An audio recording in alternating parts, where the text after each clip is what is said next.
চন পৰ্যন্ত অহা অবৈধ হিন্দু বিদেশীক অসমত নাগৰিকত্ব দিবৰ কাৰণে সিদ্ধান্ত লৈছিলে আৰু সেই কাৰণে তেওঁলোকৰ কাৰণে হেতু প্ৰবঞ্চনা দিবস হিমন্ত বিশ্ব শৰ্মা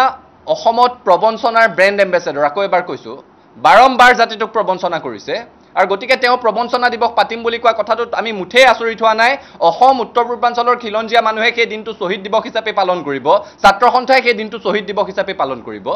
তেওঁ বাৰম্বাৰ শ্বহীদক অপমান কৰি থাকিব সেই কথাটো সহ্য কৰি থাকিব নোৱাৰি 860 গৰাকী শ্বহীদৰ ত্যাগক পুনৰ এবাৰ হত্যা কৰিছে হিমন্ত বিশ্ব শৰ্মাই আৰু তাৰ পিছত তেওঁ শ্বহীদ দিৱসৰ দিনটোত প্ৰবঞ্চনা দিৱস পাতিম বুলি কয় কা আন্দোলনৰ সময়ত যিসমূহ কথা অসমৰ ৰাইজে কৈ আছিলে সেই কথাসমূহ সঁচা প্ৰমাণিত হ'ব অসমৰ খিলঞ্জীয়া জাতি জনগোষ্ঠীলৈ কাখন সঁচাকে ভাবুকি স্বৰূপ আমি পুনৰবাৰ কৈছো এতিয়া তেওঁলোকে সংখ্যাৰ কথা কয় 8 গৰাকীয়ে বোলে আবেদন কৰিছে তেতিয়াহলে প্ৰশ্নৰ উত্তৰ দিয়ক 8 গৰাকীক সংস্থাপন দিবৰ কাৰণে 860 গৰাকীৰ ত্যাগক আপোনালোকে পুনৰবাৰ হত্যা কৰিছিল নেকি